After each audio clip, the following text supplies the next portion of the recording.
Bien, vamos a orar y comenzamos. Señor, te damos infinitas gracias por este tiempo tan maravilloso que nos diste en tu presencia.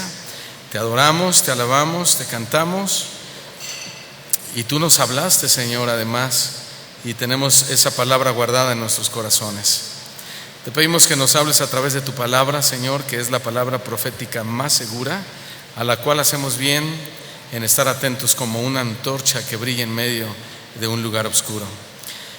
Que tu Espíritu Santo, Señor, nos ilumine y que podamos aplicar estos principios, comprenderlos, y si hay algo que corregir en tu pueblo, Señor, que lo corrijan para que tu palabra pueda tener el efecto que debe de tener, Señor. Gracias te damos en el nombre de Jesucristo. Amén. Bien, el tema, repito, se llama Comprendiendo la Guerra Espiritual y lo voy a dar en dos partes, hoy y dentro de 8 días. Entonces pueden ponerle primera parte.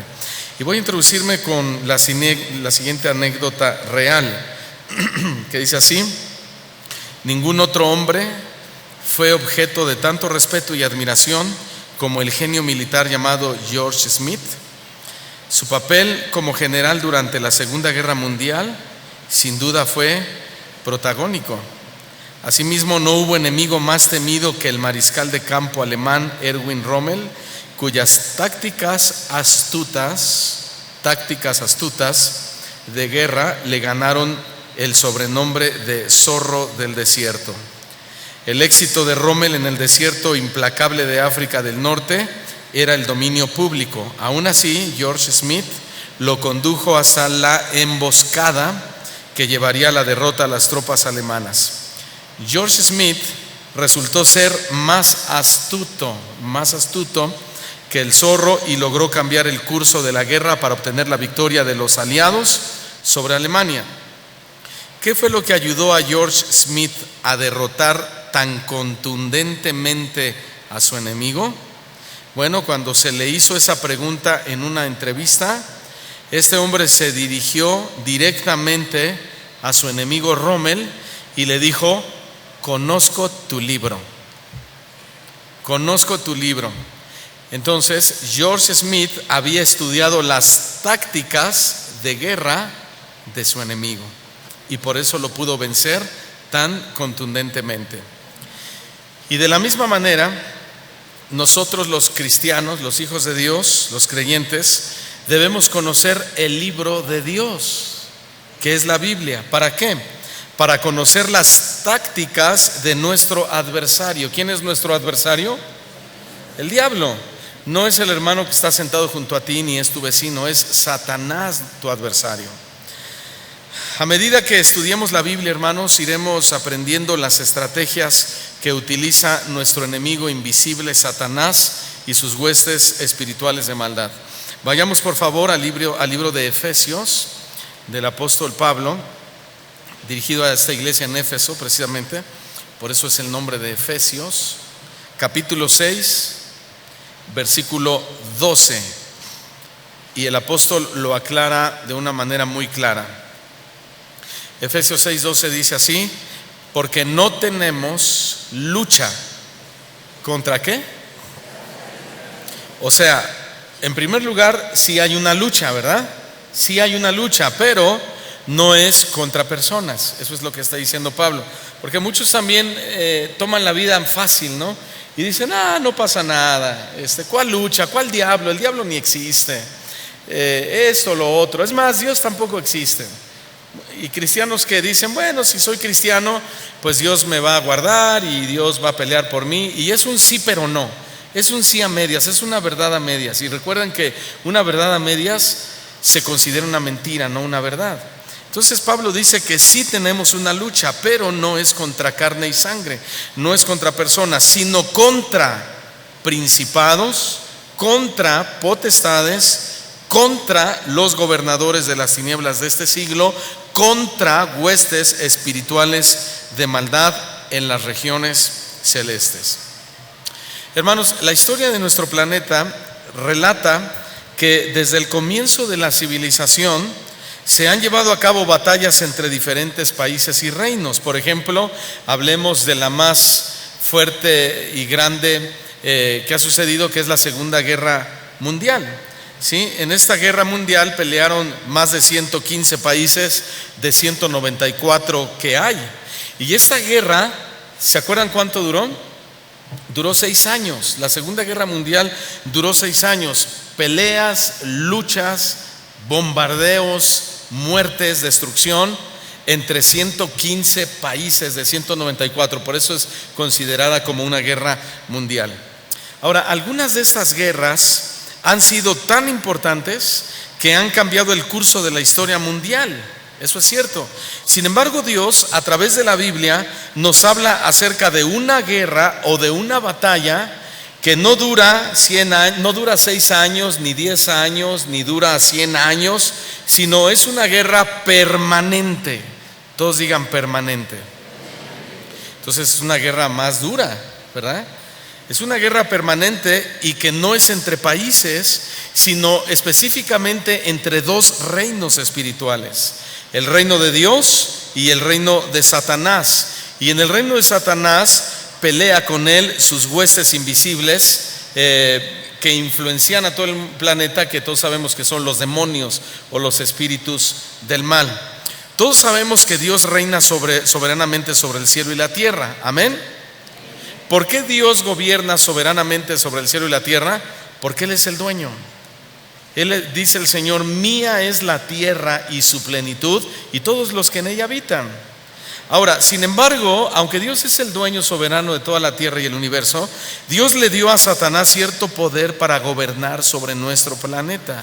Por eso Satanás es llamado el príncipe de este mundo, o el gobernante, el gobernador de ese mundo. Pero aunque es un enemigo poderoso, su poder es limitado. El poder de Dios es ilimitado. Por eso es llamado el todopoderoso. Amén. Pero Satanás no es todopoderoso. Él le hace creer a sus espíritus o a su gente que Él es todopoderoso, pero no es así. Él está limitado.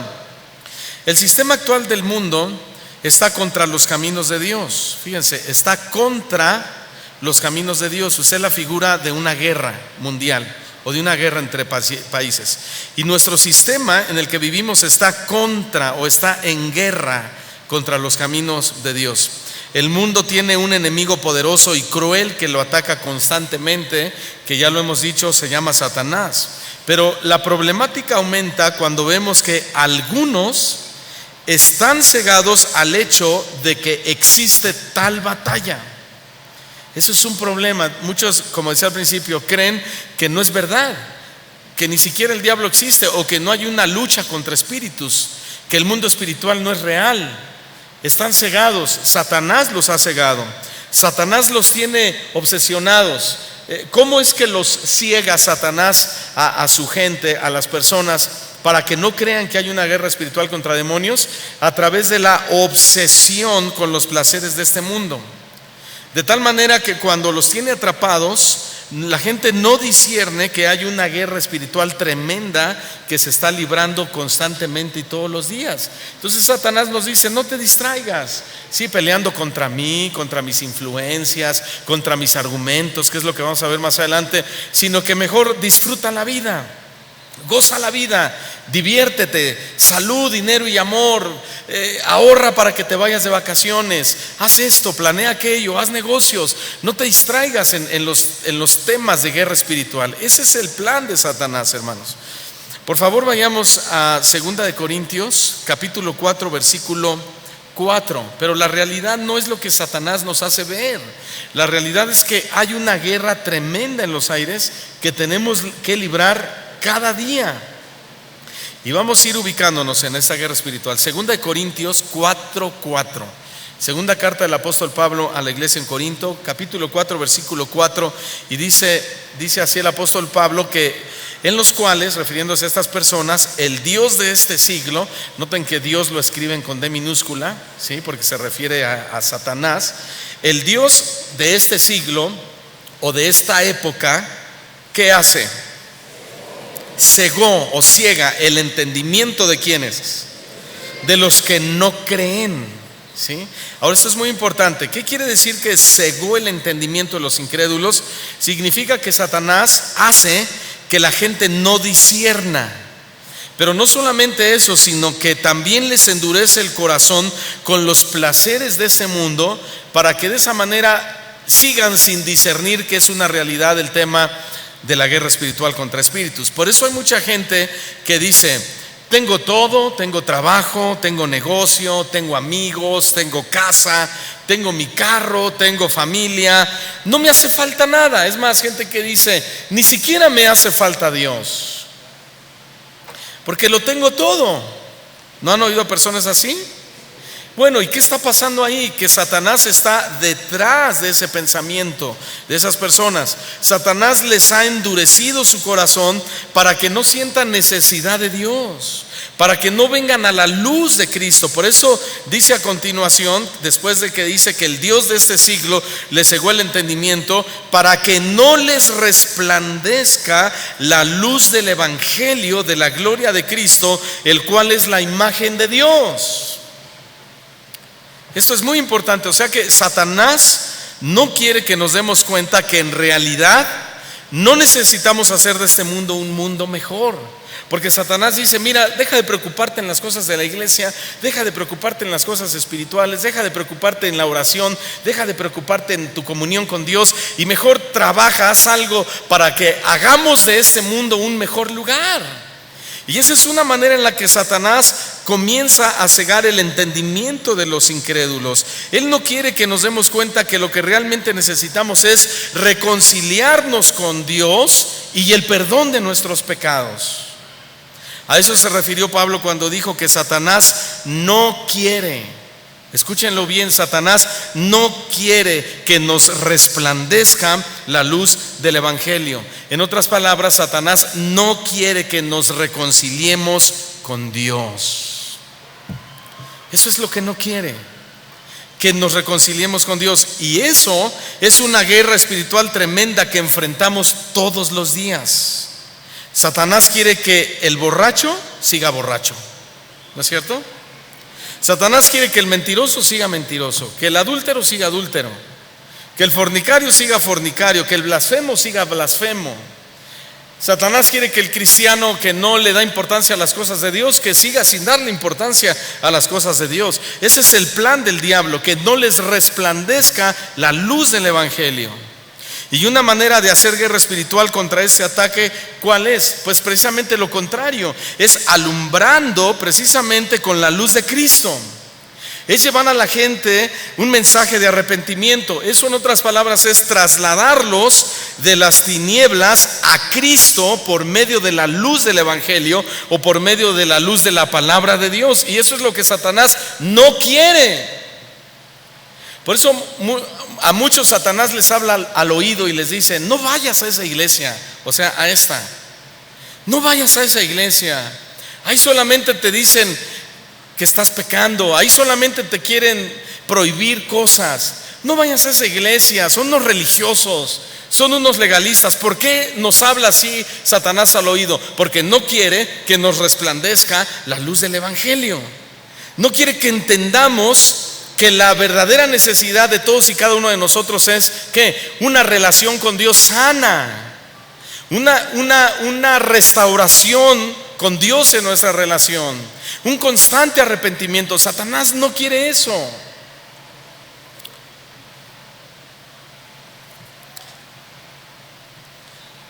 Satanás no quiere que nosotros le prediquemos a otras personas y salgamos a evangelizar al mundo con una estrategia de salvación a través del arrepentimiento de pecados. Eso le disgusta al diablo, ¿lo sabías?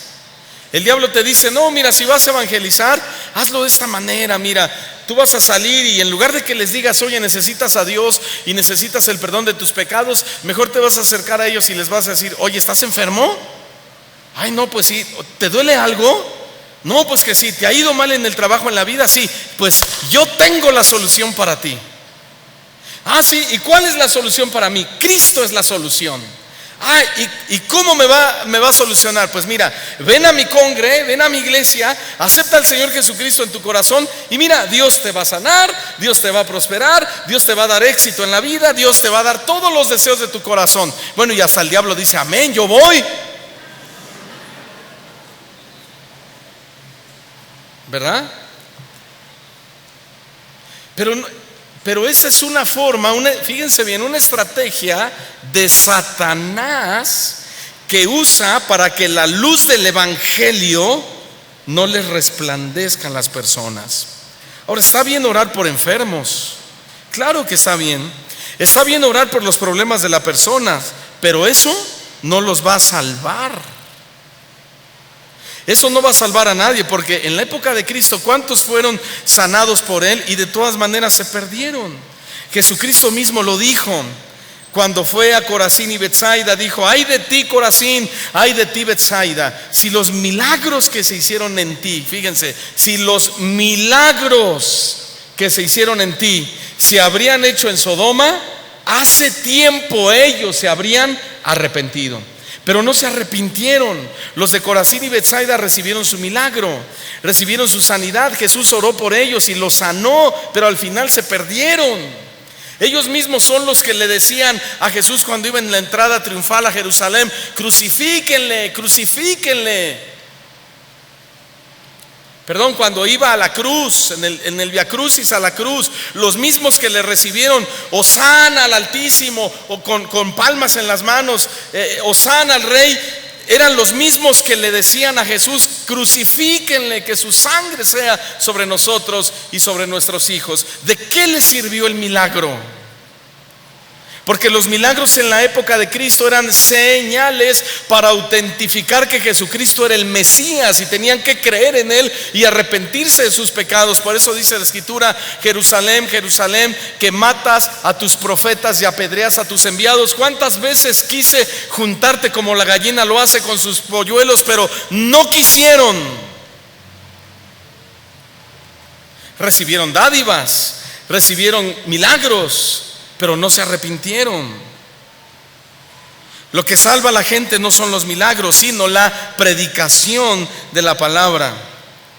En una tarde puedes salir al parque, puedes ir a la Alameda Central, y tú puedes hacer que reciban a Cristo en su corazón 300 personas o 500 personas o quizá 1000 personas, pero de nada sirve si no los trasladaste de las tinieblas de su condición a la luz del evangelio. De nada sirvió. ¿Y cuántas veces tenemos en nuestras congregaciones muchos cristianos pero muy pocos convertidos? Muchos creyentes que se saben los cantos pero no han nacido de nuevo. ¿Por qué? Porque la luz del evangelio no les ha resplandecido en sus corazones. No hubo verdadera conversión porque no se luchó la guerra espiritual correcta. Y vamos a ver más adelante cuál es la guerra espiritual correcta. Esto es una introducción. ¿Qué es guerra espiritual, hermanos? Bueno, la guerra espiritual es el conflicto continuo de la raza humana contra sus enemigos. Y nosotros tenemos 3 enemigos. Número 1, el mundo. Número 2, nuestra carne. Y número 3, Satanás. Y es una lucha continua que vamos a tener contra estos 3 enemigos, repito, el mundo, la carne y Satanás, con 2 propósitos. Número 1, evitar que los incrédulos tengan una relación personal con Jesucristo. Satanás está peleando ese conflicto con nosotros. Y número 2, Satanás quiere anular la eficacia de los cristianos. Satanás sabe que los hijos de Dios tenemos en Cristo muchas capacidades y aptitudes para tener éxito en la vida. ¿Lo sabían? Satanás también lo sabe. Repito, Satanás sabe que tenemos aptitudes y capacidades para tener éxito en la vida. Pero Satanás hace guerra en nuestra mente todo el tiempo. Y ahí está la guerra espiritual. Vayamos a Efesios capítulo 2, por favor, versículo 1. Efesios 2, versículo 1. Y aquí se muestra la guerra espiritual.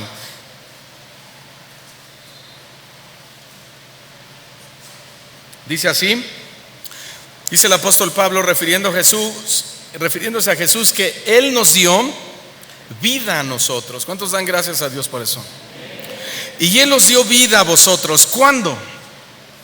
Cuando estábamos muertos en nuestros delitos y pecados, en los cuales anduvimos en otro tiempo, fíjense, siguiendo la corriente de este mundo, conforme al príncipe de la potestad del aire, el espíritu que ahora opera en los hijos de desobediencia.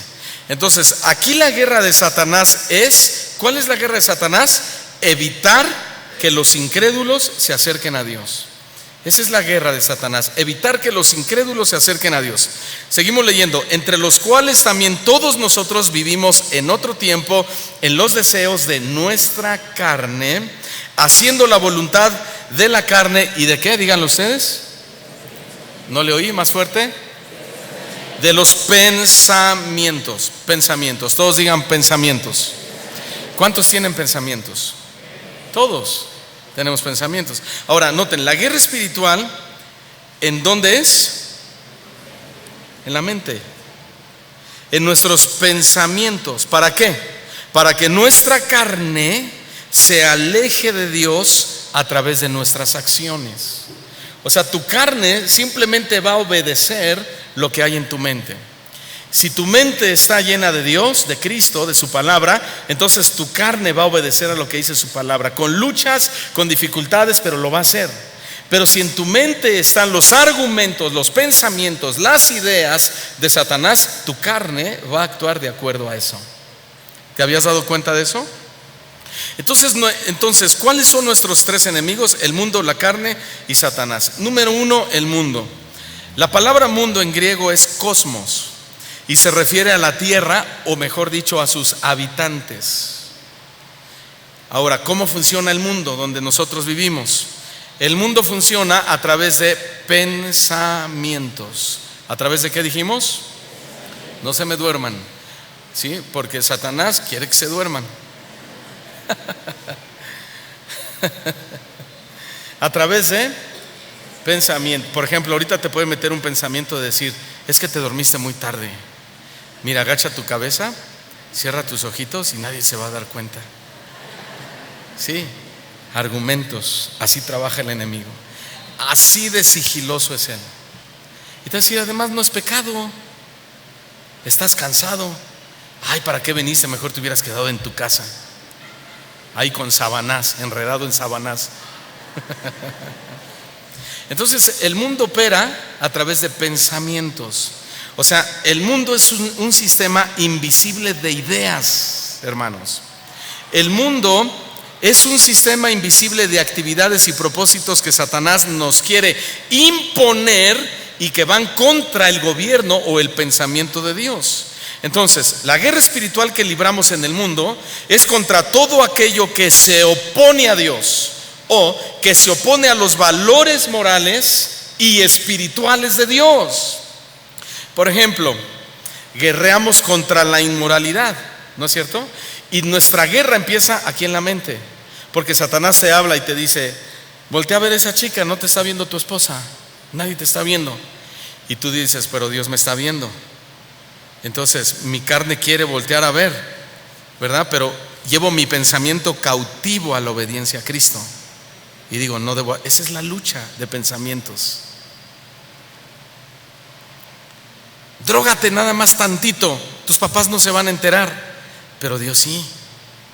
Y vas a comenzar por ahí y puedes terminar en la cárcel, puedes terminar en el suicidio, o puedes terminar matando a otras personas. ¿Sí? Satanás entonces quiere que nosotros nos opongamos a los valores morales y espirituales de Dios. Por ejemplo, decía guerrear contra la inmoralidad, que precisamente el gobierno ya impuso y tenemos que pelear en nuestro pensamiento. O sea, no porque la autoridad diga que el casarse hombre con hombre ya es legal, entonces pues le vas a decir a tu hijo, si quieres cásate con un hombre si te gusta. Vamos a pelear en nuestra mente. Igual en el lesbianismo, igual en el adulterio, en la fornicación. Guerreamos contra el materialismo también, que ha existido desde siempre y que distrae nuestra mirada de las cosas eternas. Distrae nuestra mirada de las cosas eternas. Santiago 4:4 usa un término el apóstol muy interesante y dice almas adúlteras. Santiago 4:4 dice, oh almas adúlteras. ¿Qué significa oh almas adúlteras? Está hablando de la asociación que se hace con personas que piensan diferente a Dios. ¿Tú conoces personas que piensan diferente a Dios? Pues muchísimas. Yo tenía un jefe de trabajo que me decía, mira, tu Dios y mi Dios es el mismo, Pero a ti tu Dios te dice que no cometas adulterio porque es pecado. Pero a mí mi Dios, que es tu mismo Dios, me dice: si tú engañando a tu mujer y adulteras eres feliz, pues adultera, porque yo también sería feliz contigo. ¿Se dan cuenta? Entonces Santiago dice que eso es un adulterio espiritual. Oh almas adúlteras, ¿no sabéis que la amistad del mundo es enemistad contra Dios? Y después dice: cualquiera pues, y aquí entramos todos, también los cristianos, cualquiera pues que quiera ser amigo del mundo, ¿qué? Se constituye enemigo de Dios. Entonces pregunta: ¿cómo un cristiano va a hacer guerra espiritual contra el mundo si es amigo del mundo?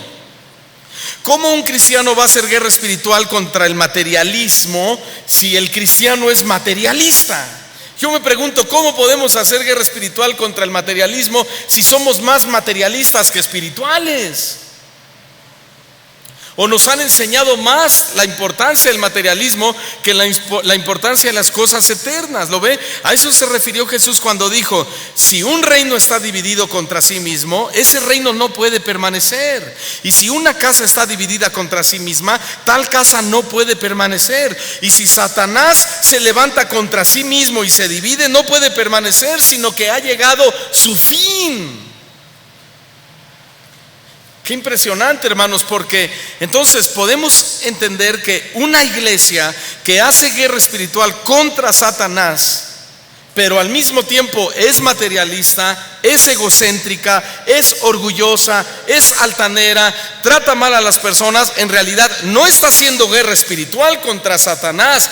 Peor aún, usando las palabras de nuestro Señor Jesucristo, ha llegado su fin. Y esa es la realidad, porque nuestra lucha es contra argumentos, contra pensamientos, contra ideas, contra ideologías, contra filosofías. El sistema del mundo es tan poderoso que aún los cristianos podemos cometer adulterio con él, con el mundo. Es decir, podemos mezclar los pensamientos de Dios con los pensamientos del mundo. Eso es lo que Santiago acaba de llamar un alma adúltera. Es querer pensar según Dios y al mismo tiempo pensar como piensa el mundo, lo cual es imposible. Pero esa es la guerra espiritual contra el mundo. Y debe haber una diferencia, un contraste entre los hijos de luz y los hijos de las tinieblas. Nuestro segundo enemigo es contra la carne, nuestra carne. Nuestra carne. La palabra griega es sarx para carne y se refiere al cuerpo físico. ¿Quién es uno de tus enemigos, aparte de Satanás? Tú mismo, tu carne, tus inclinaciones, tus debilidades. El término vivir en la carne se refiere a vivir regidos por nosotros mismos en vez de ser regidos por Cristo o dirigidos a través de su palabra. Por ejemplo, ustedes recordarán cuántos vieron el último debate de los candidatos presidenciales en Estados Unidos. ¿Sí? ¿Nadie? Bueno, yo lo vi. Ok. En este último debate de Estados Unidos, Hillary Clinton decía: ¿de qué estamos hablando? De la carne, nuestro enemigo la carne. Y Hillary Clinton decía: yo voy a darle libertad a las mujeres para que ellas decidan si quieren abortar o no. No importa, decía esa mujer, que estén en el 9º mes de embarazo. Si ellas quieren abortar, que aborten, que ellas decidan sobre sus propios cuerpos. ¿Qué significa eso? Que ella está siendo regida por su carne. Claro, detrás hay un pensamiento satánico, 100%, ¿sí? Pero ella está siendo regida por su deseo, por lo que ella quiere darle un derecho a las mujeres. Si no quieres tener al hijo porque eres soltera y vas a quedar como mamá soltera, ay, pues no tienes por qué vivir soltera.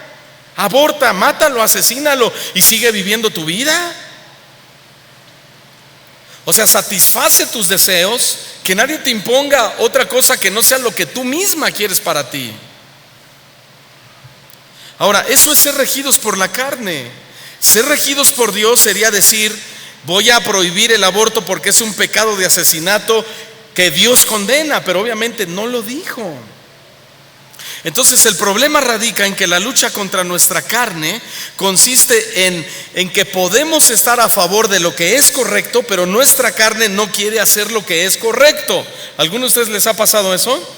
Yo estoy a favor de esto, de cosas correctas, ¿no? Yo estoy a favor de la justicia. Yo estoy a favor de que se le ayude a los estudiantes. Yo estoy a favor de que se ayude a los deportistas. Yo estoy a favor de los ancianitos. Yo estoy a favor de que nos suban el salario a todos. Yo estoy a favor de las cosas morales, de que no haya adulterio. Yo estoy a favor de que el hombre sea fiel a su esposa. Yo estoy a favor de que, no sé, tantas y tantas cosas, hermanos, que el mundo manifiesta en contra de los principios morales de Dios. Ahora escuchen bien. Pero al mismo tiempo nuestra carne quiere hacer lo incorrecto. ¿Por qué sucede esto? Porque estamos atrapados en un cuerpo de pecado. ¿Lo sabían? Estamos atrapados en un cuerpo de pecado.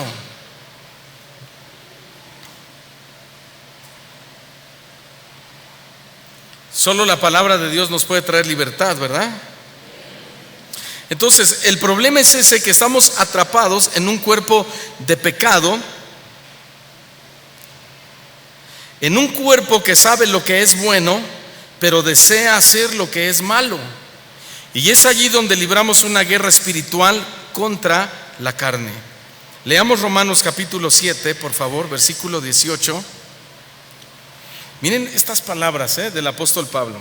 Romanos 7, 18. Dice Pablo: yo sé que en mí, esto es, en mi carne, dice el apóstol Pablo. ¿Ya lo tienen? Romanos 7, 18. Yo sé que en mí, esto es, en mi carne, no mora el bien. ¿Por qué? Porque el querer el bien está en mí, pero no el hacerlo. Versículo 19. Porque no hago el bien que quiero, sino el mal que no quiero, eso hago. Y si hago lo que no quiero, ya no lo hago yo, sino el pecado que mora en mí. Así que queriendo yo hacer el bien, hallo esta ley, que el mal está en mí. Estoy atrapado en un cuerpo de pecado. Versículo 22.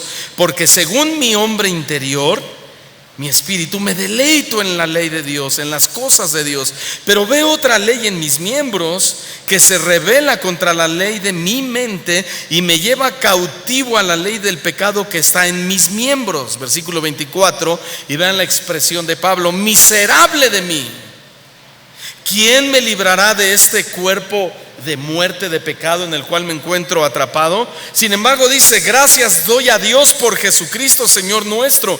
Así que yo mismo con la mente sirvo a la ley de Dios, mas con la carne a la ley del pecado. Wow. Ahí no aparece ningún espíritu. Más adelante lo vamos a ver. No hay espíritu de adulterio, no hay espíritu de fornicación, no hay espíritu de lascivia. Son obras de tu carne. No le eches la culpa al diablo. El diablo va a decir con Dios, va a decir: otra vez yo, me están culpando a mí, Dios. No, pastor, libéreme, écheme fuera el espíritu de adulterio, porque fíjese que cada rato, si no es con una, es con otra, y si no es... No seas payaso, es tu carne. Eres un lujurioso, eres un ojo alegre, eres carnal, no eres espiritual, por eso te comportas de esa manera. Ahora sí, Satanás está detrás de ti diciéndote: haz esto o haz aquello, porque la lucha es de pensamientos, de argumentos. Pero tú tienes que vencer esos argumentos a través de tus acciones. El diablo nunca te va a poder obligar a hacer algo que tú no quieres, jamás.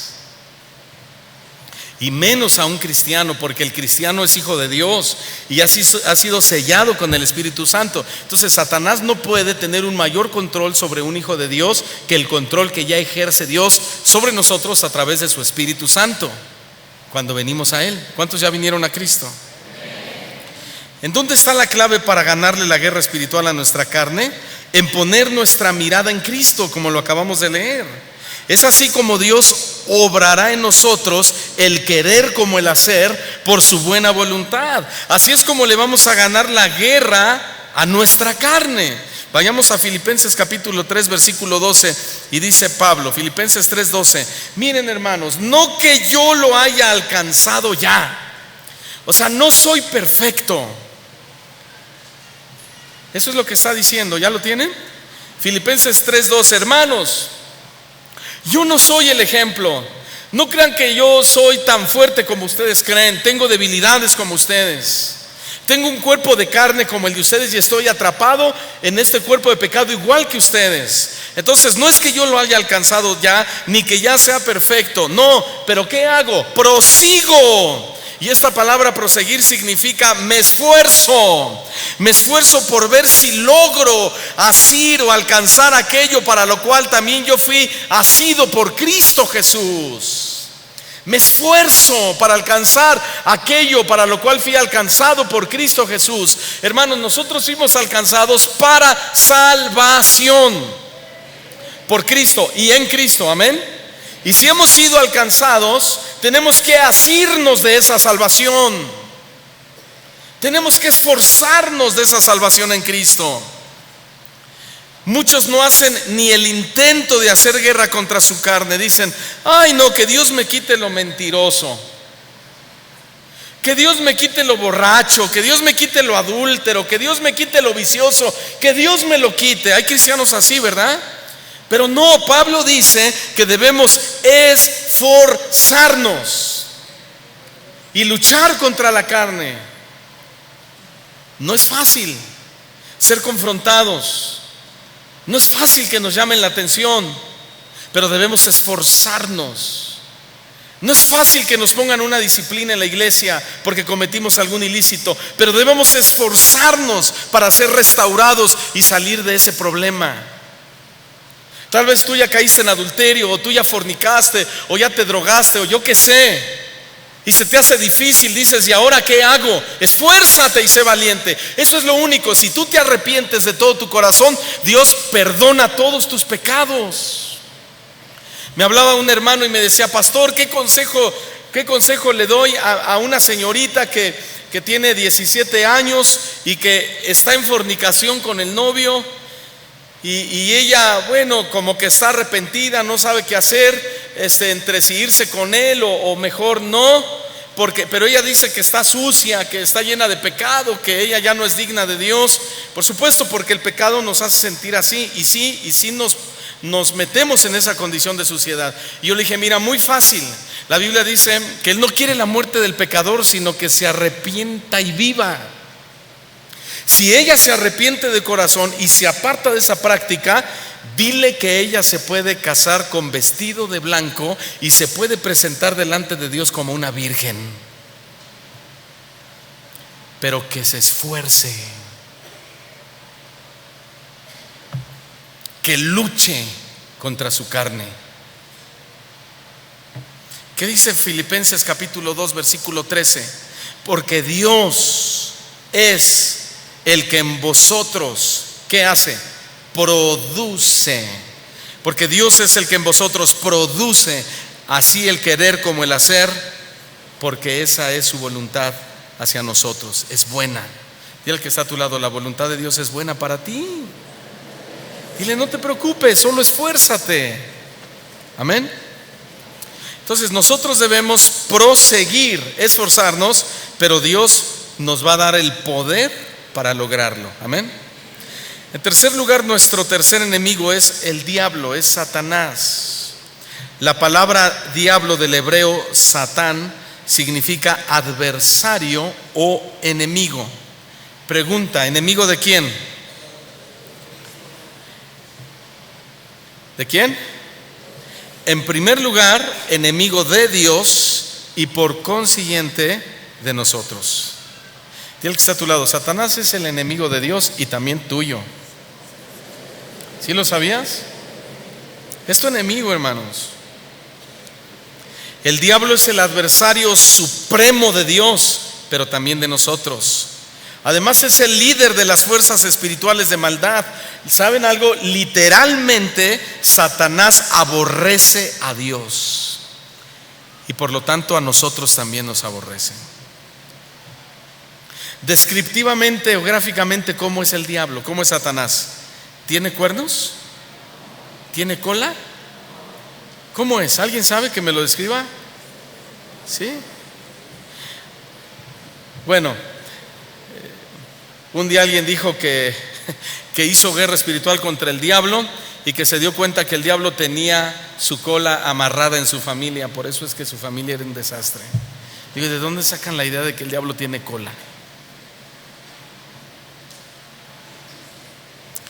Bueno, Satanás es un ser angelical creado por Dios, que se rebeló contra Dios, que fue lanzado del cielo y recibió la tierra como un reino temporal. ¿Tiene súbditos, Satanás? ¿Quiénes son? Los demonios o los espíritus. ¿Qué es un demonio? Es un espíritu malvado, pero son ángeles caídos que también fueron creados por Dios, que decidieron seguir a su comandante en jefe, Satanás, y hasta el día de hoy siguen obedeciendo sus órdenes. Vamos a comprobarlo en el libro del profeta Isaías, capítulo 14, versículo 12. Isaías 14, 12. Dice el profeta, por revelación de Dios, hablando precisamente de ese acontecimiento que le sucede a Luzbel, cuando se llamaba así, Luz Bella, que después se convierte en Satanás. Y dice así: ¿cómo caíste del cielo, oh lucero, hijo de la mañana? Fuiste cortado por tierra, tú que eras poderoso y debilitabas a las naciones. Tú que decías en tu corazón, miren nada más, ahí empezó el problema en su corazón. Tú que decías en tu corazón, subiré al cielo, subiré a lo más alto, junto a las estrellas de Dios. Allí levantaré mi trono y en el monte del testimonio me sentaré a los lados del norte. Sobre las alturas de las nubes subiré y seré ¿qué? Semejante al Altísimo. Mas tú, esta es la sentencia, derribado eres hasta el Seol, a los lados del abismo. Hasta ahí paramos nuestra lectura. Derribado fue Satanás. Y lo mismo hace con nosotros. Lo mismo que hizo con esos ángeles, que ahora son demonios, que nos incita a ser personas casi al grado de sentirnos dioses que no necesitamos de Dios.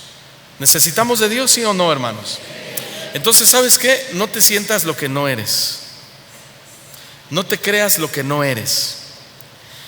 Seguido hablo con el pastor Michael Lim de Casa de Oración Tuxtla Gutiérrez, y cuando leí la parte de la escritura que Dios le dijo a Jacob: oh gusano de Jacob, yo soy tu redentor. Él a veces me escribe y me dice: ¿dónde andas? Y le digo: no, pues ando en tal ciudad predicando. Me dice: que Dios te use. Y le digo: apenas soy un gusano, le digo. Que Dios te use, gusanazo. Igualmente, gusanazo. Y así nos decimos. Y ahora nos dice: ¿cómo estás, gusano? Bien, gusano. Y tú bromeando, pero comprendiendo quiénes somos. Él es Dios y nosotros somos sus hijos, gusanos.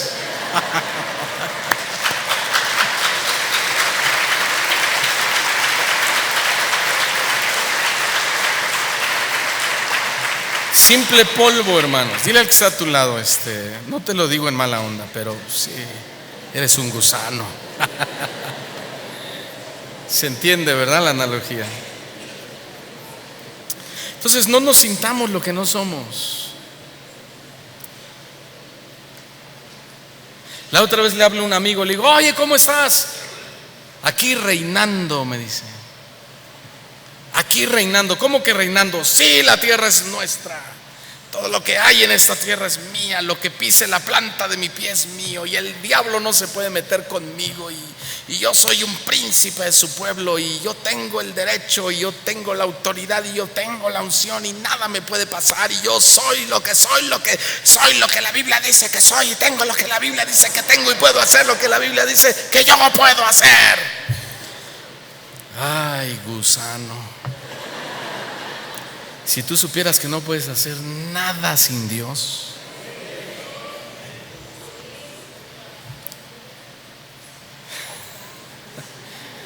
Entonces ahora cuando ya le puse de apodo Reinaldo.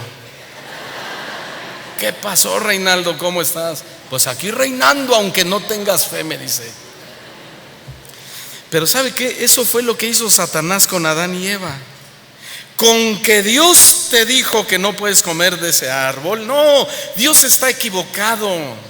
¿Y saben por qué trabaja así? Porque Satanás odia a Dios. Y Satanás quiere hacer ver mal a Dios delante de nosotros. No, no es cierto, dice. Lo que pasa es que Dios sabe que el día que comas serán abiertos tus ojos y tendrás el conocimiento del bien y el mal. Ve, come. Eso es lo que hizo Satanás. Allí estaba la guerra contra Satanás y fue de argumentos. Lamentablemente Adán y Eva perdieron esa guerra de argumentos. Y por un hombre entró el pecado, pero por otro hombre entró la gracia, que es nuestro Señor Jesucristo, el perdón de nuestros pecados, de ese pecado, y junto con el perdón, el regalo de la vida eterna.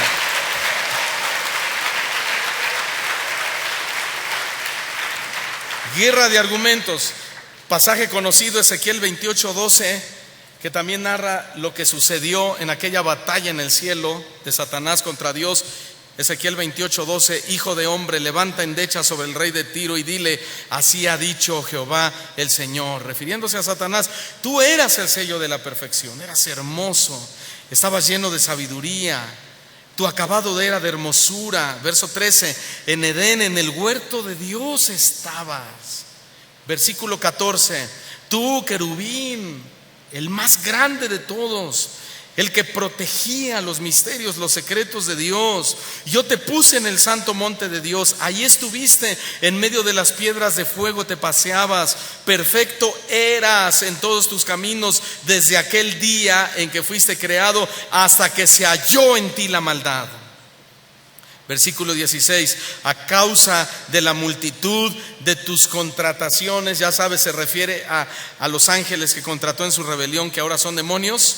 Fuiste lleno de iniquidad y pecaste, por lo que yo te eché del monte de Dios y te arrojé de entre las piedras de fuego. Oh querubín protector, se enalteció tu corazón a causa de tu hermosura, corrompiste tu sabiduría a causa de tu esplendor. Yo te arrojaré por tierra, delante de los reyes te pondré para que miren en ti. Versículo 19: todos los que te conocieron de entre los pueblos se maravillarán sobre ti. Espanto serás y para siempre dejarás de ser. Wow, qué sentencia tan impresionante. Por sentirse lo que no era, por querer ser semejante al Altísimo. Entonces nuestra guerra es contra un enemigo que es Satanás, sí, pero está vencido. Amén. Es contra un enemigo vencido, pero aunque está vencido, escuchen bien, aunque está vencido, desde la tierra sigue operando de muchas maneras. Y la Biblia le llama a eso fortalezas. Fortalezas. ¿Qué son las fortalezas?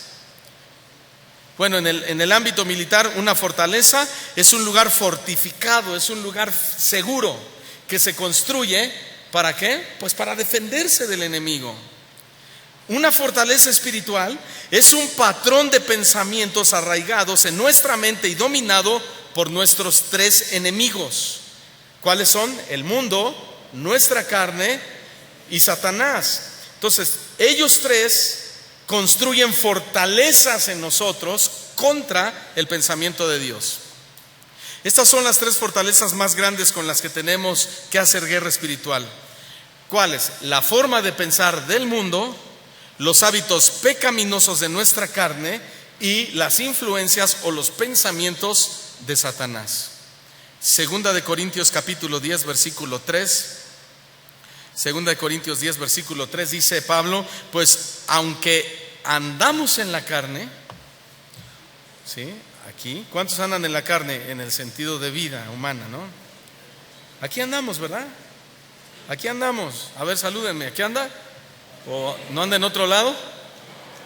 Ah, bueno, algunos los veo así medio rarones, ¿eh? Aquí andamos. Pues aunque andamos en la carne, pues no peleamos en la carne, dice Pablo. ¿Por qué? Porque nuestras armas de batalla no son carnales, sino poderosas en Dios para la destrucción de fortalezas. Amén. ¿A qué arma se refiere Pablo que es poderosa en Dios para la destrucción de fortalezas? ¿Sabe a qué arma se refiere? A la fe. Esto es muy interesante, ¿eh? Él se refiere a la fe. ¿Por qué? Porque nuestra fe, nuestra confianza y nuestra dependencia en Jesús es el arma más poderosa que puede destruir cualquier fortaleza del mundo, de la carne y de Satanás. Es decir, si mantenemos nuestra fe en Dios, ¿qué va a pasar? Pues Dios pelea por nosotros.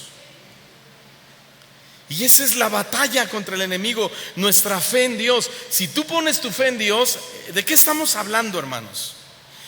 De que Él murió en la cruz hace 2000 años. Y dice la Biblia que Satanás fue exhibido públicamente. Y el acta de decreto que había en nuestra contra fue cancelada, porque Cristo pagó el precio por nosotros. ¿Sí? Y en ese sentido nuestra confianza debe estar en ¿qué? En su obra, no en la de nosotros. ¿Vamos bien hasta aquí? A ver, ¿de qué te sirve agarrarte a golpes con Satanás si es un ser espiritual? No puedes hacerlo. No puedes sacar tu espada y decir, por fe le corto la cabeza. No puedes hacerlo. Es una tontería. No puedes agarrar y decir, voy a sacar mis cuerdas acá ungidas, ¿verdad? O mis cuerdas divinas y lo voy a atar, y cada 8 días lo atas. Y decía el pastor Chuy, entonces se desata el lunes o el martes y el domingo tienes que volverlo a atar. Es que es una tontería.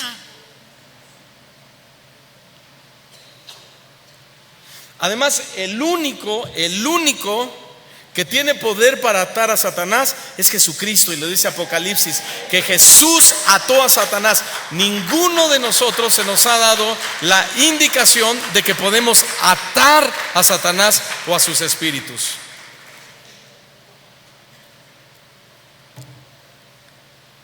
Primera de Corintios 2:5 dice, para que vuestra fe no esté fundada en la sabiduría de los hombres, sino en el poder de Dios. ¿Cuántos dan gloria a Dios? ¿En cuál poder? Lo que hizo en la cruz. Yo no confío en lo que puedo hacer. Yo no confío en que si le hablo rudo a Satanás se va a ir. No.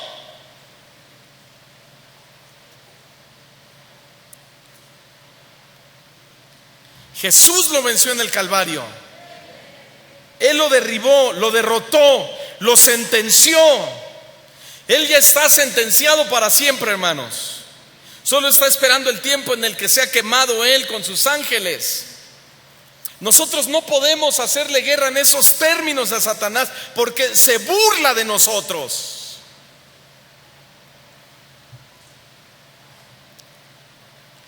Nuestra fe no está fundada en nuestra sabiduría, dijo el apóstol, en nuestras armas de guerra, en nuestra imaginación, en nuestra revelación, en nuestras ideas, en lo que yo quiero hacer para vencer al diablo. No, sino en el poder de Dios, en lo que ya hizo Dios.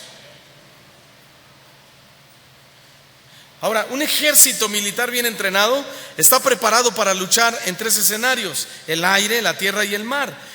Y así nosotros necesitamos prepararnos para responder en los 3 frentes: el mundo, la carne y Satanás. Para eso es importante estudiar la palabra, para que no seamos sorprendidos por alguno de estos 3 enemigos: la carne, el mundo y Satanás. ¿Qué dice Proverbios capítulo 27 versículo 12?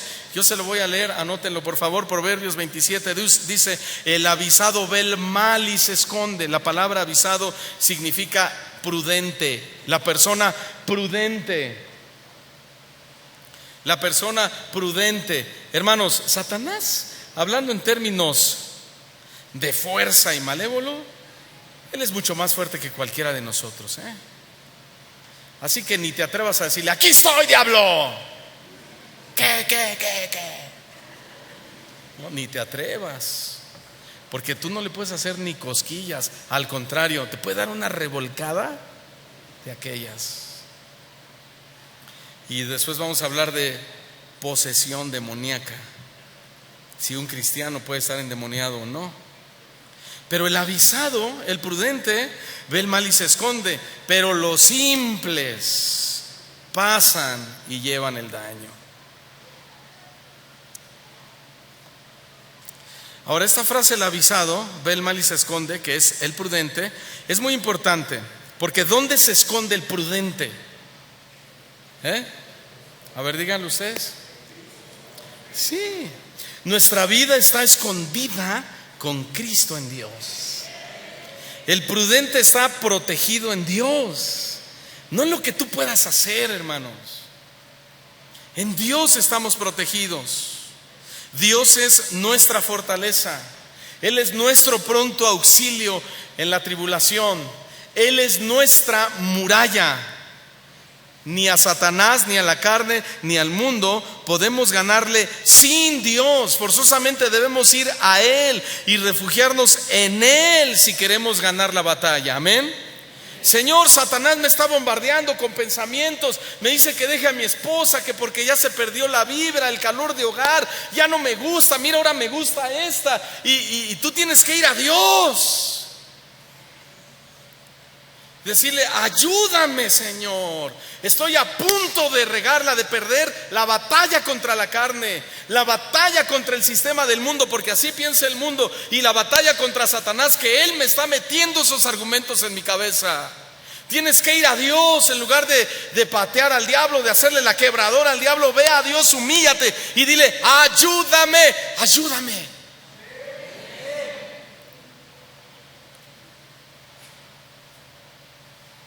Y Dios te va a ayudar. Y Dios te va a hablar y te va a decir: no, detente, detente. Lo que Dios unió, no lo separe el hombre. Sé leal a tu esposa, ama a tu esposa, perdona a tu esposa o a tu esposo. Busquen la restauración, ámense los unos con los otros, cambien sus conductas. No lo hagas.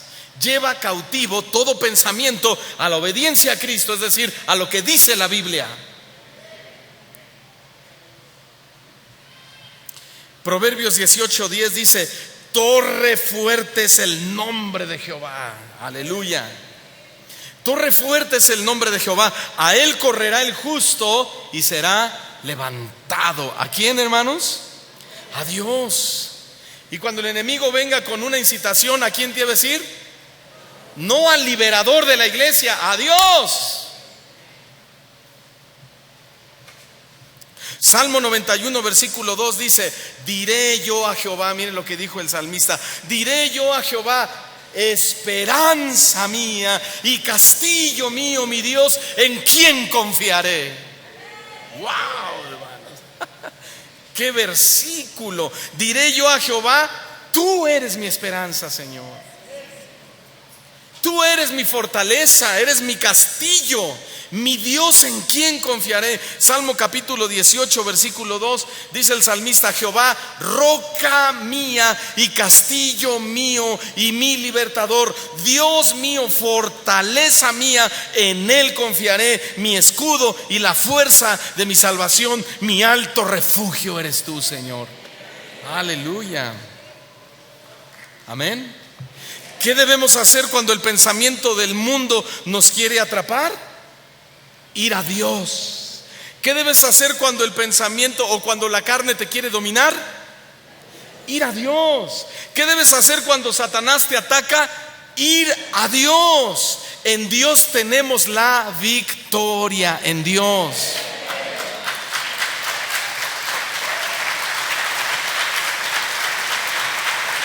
Amén. Ni siquiera pierdas el tiempo hablándole a Satanás. Mira, Satanás, y mira, y óyeme, Satanás, y oíme bien, Satanás. No. Ve a Dios, habla con Dios.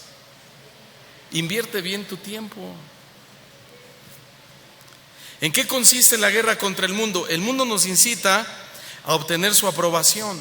Nos tienta a aceptar su modo de pensamiento, nos atrae para buscar sus riquezas, nos incita a buscar su poder, nos induce a cuestionar la palabra de Dios, nos tienta a avergonzarnos de Cristo y nos incita a considerar la fe como una locura. Eso es lo que hace el mundo. ¿En qué consiste la guerra contra la carne? En pelear contra la inmoralidad sexual, idolatría, brujería, odio, etcétera, etcétera, etcétera. Mejor leamos Gálatas capítulo 5, versículo 19. En eso consiste la guerra contra la carne. Y manifiestas son, díganlo ustedes fuerte, las obras del diablo. ¿Sí dice así? Corríjame pues. Y manifiestas son, ¿qué? Las obras, pero digan, de mi carne, ¿verdad? No son demonios, ¿verdad? Son acciones de nuestra propia carne. ¿Cuáles son? Adulterio. Entonces no hay espíritu de adulterio que echarle fuera a una persona, porque es obra de la carne. Fornicación tampoco, la inmundicia tampoco, la lascivia, la idolatría. Ay, pobrecitos, dicen estos idólatras. Ay, están bien endemoniados. No, a ellos les gusta. Hechicerías, enemistades, pleitos, celos, iras, contiendas, disensiones, herejías, envidias, homicidios, borracheras, orgías y cosas semejantes a estas, acerca de las cuales los amonesto, como ya os lo he dicho antes, que los que practican tales cosas no heredarán el reino de Dios. Tremendo, ¿verdad? ¿Qué significa? Que quienes practican todas estas cosas es porque fueron derrotados por su propia carne, no por Satanás directamente, sino por ellos mismos. Por eso es que en la guerra espiritual no solo son demonios, también entra nuestra carne. Mateo capítulo 7, versículo 21 dice así: porque de dentro del infierno y de los demonios, dice así, pues corríjame. Porque de dentro del corazón de nosotros salen los malos pensamientos. ¿No es ese? Mateo 7:21. Marcos, hermanos. No me escucharon bien. Marcos 7:21. Ahora sí, porque de dentro, ¿ya está? Porque de dentro de nuestro corazón salen los malos pensamientos, los adulterios, las fornicaciones, los homicidios, los hurtos, las avaricias, las maldades, el engaño, la lascivia, la envidia, la maledicencia, la soberbia, la insensatez. Todas estas maldades de dentro salen y contaminan al hombre. Entonces, luchar contra la carne es luchar contra nuestro propio corazón. Ahí están nuestros deseos más malvados. En el corazón se encuentra el verdadero problema de los seres humanos. ¿En qué consiste la guerra contra Satanás? En ataques externos. Fíjense bien, la guerra contra Satanás consiste en ataques externos u opresión del alma, y puede ser opresión del cuerpo, como confundir nuestras emociones, debilitar nuestra voluntad, amenazar nuestra mente y afligir nuestro cuerpo. Y el ejemplo más claro lo vemos en Job capítulo 2 versículo 7. Esto es un ejemplo muy claro. Dice que salió Satanás de la presencia de Dios. ¿Sí? ¿Se acuerdan de esa parte de la Biblia? Que Satanás llamó a todos sus hijos y entre ellos estaba Satanás, y le dijo Dios a Satanás: ¿y tú dónde andabas? ¿Y qué le dijo? Pues ahí andaba de pata de perro. Sí, andaba rodeando la tierra, ahí andaba buscando a quien robar, matar y destruir. Eso anda haciendo. Entonces sale de esa entrevista, sale Satanás de la presencia de Dios y hiere a Job con una sarna maligna, desde la planta del pie hasta la coronilla en la cabeza. Y esta es la última entrevista que Satanás tuvo con Dios. Pero antes le aventó una sarna maligna a Job. Qué tremendo, ¿verdad? Ahora, en realidad lo que hizo Satanás fue abalanzarse contra Job, como lo dije al principio, no porque sintiera un odio contra él, su odio era contra Dios en realidad. Job tuvo que luchar contra su propia mente, ¿verdad? Satanás quería hacerle creer que Dios no era tan bueno como Job creía. Esa fue la lucha más tremenda que enfrentó Job contra Satanás. Fue una lucha de pensamientos. ¿Quién está detrás de pensamientos malos como estos? Pensamientos de que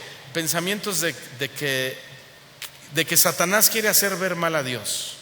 Bueno, ya lo acabo de decir. ¿Quién está detrás de eso? Por ejemplo, si Dios me amara, no permitiría que tuviera esta enfermedad. Si Dios fuera tan bueno, ¿por qué no me prospera? Si Dios me ama tanto, ¿por qué me va como me va? ¿Sabes? Satanás está detrás de estos pensamientos.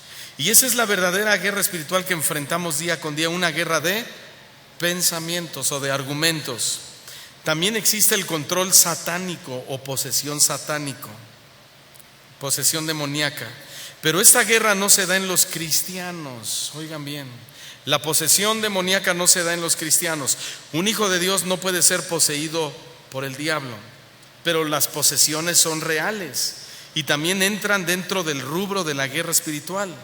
¿Cuáles son algunas de las manifestaciones de una persona que está poseída?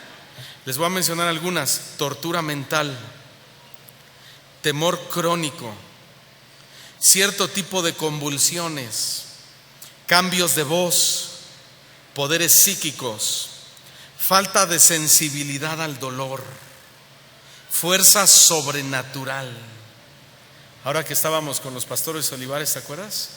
Nos platicaron varias experiencias que tuvieron con demonios y cómo los echaron fuera en el nombre de Jesús. Decían una cosa impresionante, una fuerza sobrenatural. Rugían como leones, se arrastraban como serpientes, aventaban espumarajos. Bueno, mucha gente dice salía corriendo. Me dice, y entre mi esposa y yo, el Señor nos dio la autoridad, la gracia, y echamos fuera muchos demonios en la congregación. Hasta la fecha, dice, cuando hay manifestaciones, los echamos fuera en el nombre de Jesús. ¿Sí? Pero estamos hablando de algunas manifestaciones como cambios repentinos de personalidad, apego antinatural a objetos de ocultismo, hablar lenguas desconocidas, retorcimientos corporales y reacciones violentas al nombre de Jesús o a las cosas de Dios. Ahora, algunos de estos síntomas también pueden deberse a problemas psicológicos que se necesite atención médica. Sí, pero un ejemplo de lo que acabo de decir de una persona poseída está en Lucas capítulo 8, versículo 27. Ya voy a terminar. Lucas capítulo 8, versículo 27, que dice así: que Jesús, al llegar a tierra, vino a su encuentro un hombre de la ciudad que estaba ¿cómo? Endemoniado, pero no era cristiano, no era creyente, no era hijo de Dios. Estaba endemoniado, poseído por demonios desde hacía mucho tiempo. No vestía ropa y no moraba en una casa normal como todos, sino en los sepulcros. Entonces la forma de vida de ese hombre mostraba que estaba totalmente bajo el control de Satanás. No participaba en actividades comunes y con frecuencia era forzado por el demonio a ir a los sepulcros. Otros ejemplos de personas poseídas están en Mateo 17, 14, yo se lo leo. Mateo 17, 14, cuando llegaron al gentío, a la multitud, vino a él un hombre que se arrodilló delante de Jesús diciendo: Señor, ten misericordia de mi hijo, porque es lunático y padece muchísimo, porque muchas veces cae en el fuego, muchas veces en el agua. Yo le he traído a tus discípulos, pero no le han podido sanar. Respondiendo Jesús dijo: oh generación incrédula y perversa, ¿hasta cuándo he de estar con vosotros? ¿Hasta cuándo os he de soportar? Traédmelo acá. Y reprendió Jesús al demonio, el cual salió del muchacho y este quedó sano desde aquella hora. Lucas 4, versículo 33, dice que estaba en la sinagoga, un hombre que tenía un espíritu de demonio inmundo, estaba endemoniado, estaba poseído. O sea, dentro de las iglesias puede haber personas endemoniadas, ¿sí? Pero un nacido de nuevo no puede estar endemoniado. Un nacido de Dios no puede estar endemoniado. Hay mucha gente que está aquí pero no ha nacido de nuevo. Dice que este hombre inmundo exclamó a gran voz diciendo: déjanos, ¿qué tienes contra nosotros, Jesús Nazareno? ¿Has venido para destruirnos? Yo te conozco quién eres, el Santo de Dios. Y Jesús le respondió diciendo: cállate y sal de él. Entonces el demonio, derribándole en medio de todos ellos, salió de él y no le hizo daño alguno. Ahora tengamos en cuenta que en todos los pasajes del Nuevo Testamento que tratan la guerra espiritual, no hay instrucciones para echar un demonio de un creyente. Escuchen bien, los creyentes no somos mandados a pasar a alguna sesión de exorcismo o de liberación o atar a Satanás, sino a hacerle resistencia. Resistencia. Efesios 6, versículo 10. Efesios 6, 10. Por lo demás, hermanos míos, dice el apóstol, fortaleceos en el Señor y en el poder de ¿quién?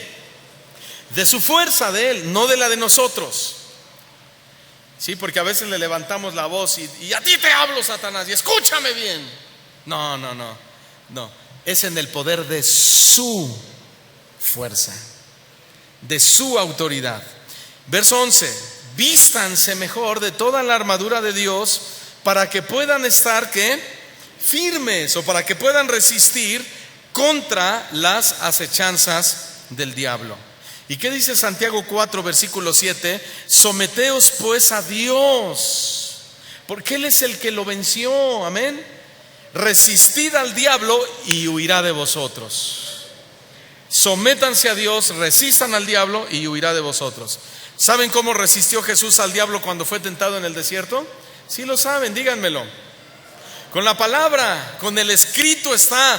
3 veces le dijo: escrito está, escrito está, escrito está. ¿Y saben con qué Satanás quería vencer a Jesús? Con la palabra, con el escrito está. Y esa es una guerra poderosísima del diablo: tergiversar la palabra, torcer el sentido de la escritura y decirnos: ahí está escrito. Y claro, si agarramos un texto fuera de su contexto, podemos decir 1000 cosas bonitas, pero nunca diremos lo que Dios quiso decir en el pasaje bíblico que estamos estudiando. Jesús fue tentado en su cuerpo, fue tentado en su alma, fue tentado en su espíritu, pero con la escritura enfrentó a Satanás y no tuvo más remedio que irse.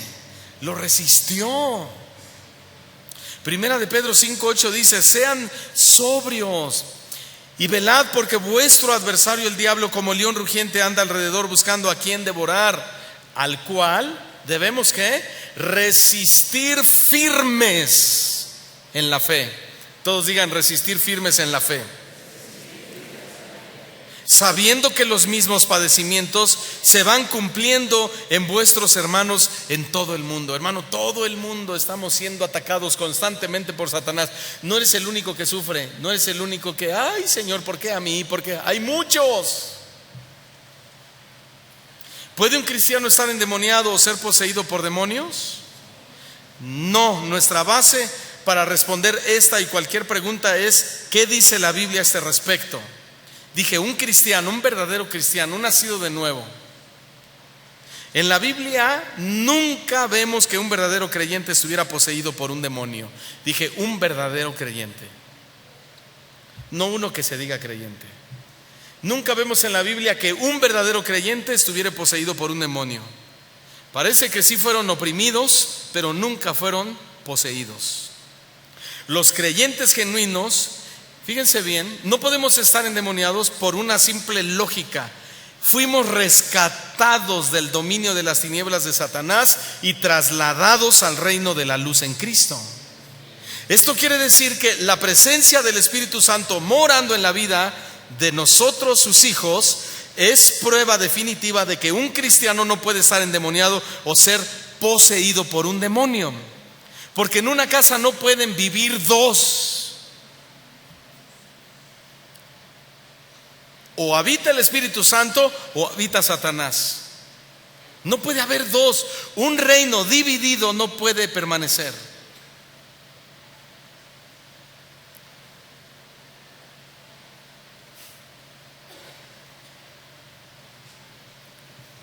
Colosenses 1:13. Ya estoy terminando. Y así me la voy llevando, ¿verdad? Colosenses 1:13 dice: el cual, o sea, Jesús, nos ha librado de la potestad de las tinieblas y trasladado al reino de su amado Hijo. Amén. Entonces, la obra de liberación y salvación de Cristo es una obra completa, no es parcial, es completa. A ver, todos digan completa. Ok, Cristo fue a la cruz, murió por ti, derrotó a Satanás, pero derrotó todas las fuerzas de Satanás, no algunas. ¿Estamos en eso, hermanos? ¿Qué dice Juan 8:32 y verso 36? Y conoceréis la verdad. Ahí está. ¿Cuál verdad? ¿A qué verdad se refiere?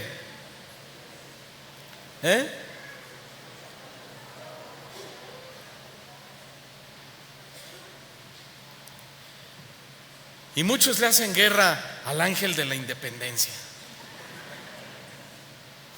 Y le hacen un círculo y ahí están, y te reprendo. Y te reprendo, ángel de la independencia, que hace que los mexicanos se independicen de Cristo. Y ahí están sus ocurrencias. Y se meten allá a Acapulco y ahí buscan dónde está la virgencita que la ve ahí. Y con sus máscaras de buzo y sacan sus cordón de 3 dobleces y le ponen ahí. Y al rato viene un pez y lo arranca y se lo lleva y no pasó nada, hermano. La obra ya la hizo Cristo y la hizo completa. Y ahí están vaciando aquí en eventos masivos que se hacen desde helicópteros, agarran garrafones llenos de aceite y ungen la ciudad ahí. Y ungen, nada más nos manchan la ropa, hermano. Luego ya no salen ni en la tintorería. Esa es una guerra tonta, ignorante, esa es la verdad. Mi pueblo perece porque le falta conocimiento. No, y peor aún, agarran la sangre de Cristo y dicen: te pongo la sangre de Cristo. Y nomás porque pegó un grito que el Satanás los engañó, ¡ah! Me quema, dicen: gloria a Dios, la sangre de Cristo tiene poder. Sí, pero no para eso. Para lavarte, para comprarte, para redimirte. O sea, la sangre de Cristo no es para eso, hermanos. Ni para que se la pongas a tu hijo: te pongo la sangre de Cristo para que te vaya bien en tu escuela y no te pase nada. No, tampoco. Ni para ungir tu carro y que nadie se lo robe, ni para ungir tu casa y que no se meta un ladrón. Para nada de eso es la sangre de Cristo. Esas pueden ser blasfemias. Bueno, pero estamos aprendiendo, ¿verdad? Conoceréis la verdad y la verdad os hará libres. Así que si el Hijo os libertare, seréis verdaderamente libres. ¿Sí? Los verdaderos creyentes somos propiedad única y exclusiva del Señor. Anoten 1 de Juan 5:19. Sabemos, dice Juan, sabemos que somos de Dios y el mundo entero está bajo el maligno. Pero nosotros somos ¿de quién? De Dios. Dile al que está a tu lado: nosotros somos de Dios. Dile: por eso no podemos estar endemoniados. ¿Sí? Bueno, somos mala onda y medio, pero no estamos endemoniados. Somos medio chismosos, pero no estamos endemoniados, ¿verdad? Medio carotones, así como que yo no me río porque yo no me río. Yo soy muy serio en las cosas de Dios. Eso es tu rollo, pero no estamos endemoniados. Relájense, hermanos. Primera de Corintios 3:16 dice: ¿no saben que son templo de Dios y que el Espíritu de Dios mora en vosotros? Entonces no puede haber dos morando en uno solo. Y termino en el último versículo, Primera de Corintios 6:17. Dice: pero el que se une al Señor, un espíritu es con Él. El que se une al Señor, un espíritu es con Él. Amén. Entonces, habrá muchas técnicas de liberación, habrá muchos lugares así, pero lo que la iglesia necesita, ¿qué es? Que les prediquen la palabra, porque la palabra trae verdadera libertad. Amén. Cuando dice que el que se une al Señor, un espíritu es con Él, significa que somos participantes de su naturaleza divina, y por lo tanto es imposible que un cristiano, un verdadero cristiano, un nacido de nuevo, pudiera estar endemoniado. Oremos, inclinen su cabeza, por favor, y demos gracias a Dios por este momento. Gracias, Señor, por este tiempo, esta palabra que nos has regalado. Creemos solamente a lo que dice tu palabra, Señor, y te damos gracias porque el haber conocido tu verdad nos ha liberado verdaderamente. Ahora tenemos una lucha, Señor, dura que enfrentar contra la carne, contra el mundo, contra Satanás. Pero esa batalla tú ya la libraste en la cruz. Tú ya la ganaste por nosotros. En vano es querer luchar contra Satanás mano a mano, cuerpo a cuerpo, Señor, porque nosotros no tenemos la capacidad ni moral ni espiritual para vencernos. Somos pecadores. Pero Jesús, el único que no cometió pecado, que está limpio de pecado y de maldad, Él sí pudo vencer a Satanás en la cruz, porque Él fue íntegro, santo, perfecto. Y no solamente porque era el Hijo de Dios, porque también fue hombre como nosotros. Y Él supo resistir a Satanás y agradar a su Padre. Y Él nos dijo que nos dejó su enseñanza para que sigamos sus pisadas. Señor Jesús, queremos imitarte a ti y ser como tú, entender las cosas como tú, llevar cautivo nuestro pensamiento a la obediencia a Cristo y creer únicamente a lo que tú nos enseñas ahí en la Escritura. Porque muchos podrán venir a nosotros y decirnos muchas cosas en el tema de la guerra espiritual, Señor. Y dirán: hazle así o hazle así, y esto me funcionó a mí. O te invito a un encuentro a que hagas esto, aquello,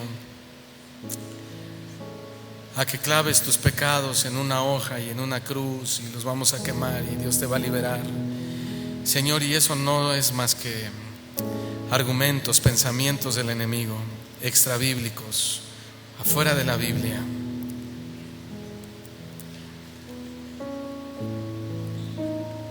Y lo que tú nos pides es resistir eso.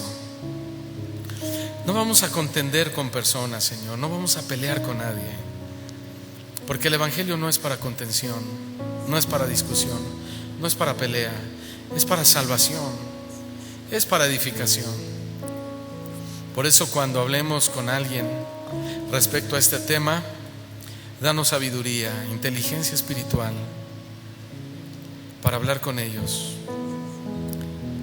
para no ofenderlos a ellos como personas, sino más bien edificarlos, hablarles en amor y llevarlos a Cristo a través de la Escritura. Y tú haces tu obra en ellos, Padre. Gracias, Señor, muchas gracias te damos por habernos hablado. Permite que este mensaje, Señor, se difunda en muchos lugares donde se necesita escucharlo. Permite que este mensaje, Padre, pueda llegar a los corazones de muchos de tus hijos que están siendo víctimas y engañados del abuso, del engaño de Satanás, del control del mundo. Nosotros queremos ser parte de esa libertad, de esa verdadera libertad, al llevarles tu mensaje. Úsanos para tu gloria. Y ten piedad, ten misericordia de todos esos lugares, Señor, que están llenos de supersticiones, de legalismos, que están siendo atados por Satanás verdaderamente a través de falsas creencias, que ungiendo esto, ungiendo aquello, Señor, decretando esto, aquello, atando a Satanás, golpeando al diablo. Ten misericordia. Así como la tuviste de nosotros, ten misericordia de ellos también. Que tu luz alumbre su mirada, que tu luz alumbre sus corazones, que tu luz, Señor, pueda realmente tomar el control de todos estos lugares, Señor, que hoy sufren, mueren, porque tu palabra escasea y no está siendo predicada. Nosotros oramos por ellos e intercedemos con amor y con compasión por ellos. Ten misericordia de toda tu iglesia, de toda la iglesia de Cristo en todo el mundo, Señor. Te lo pedimos en el nombre de nuestro Señor Jesucristo, quien nos dio libertad. Y tu pueblo dice: amén. Amén. Vamos a darle un aplauso a nuestro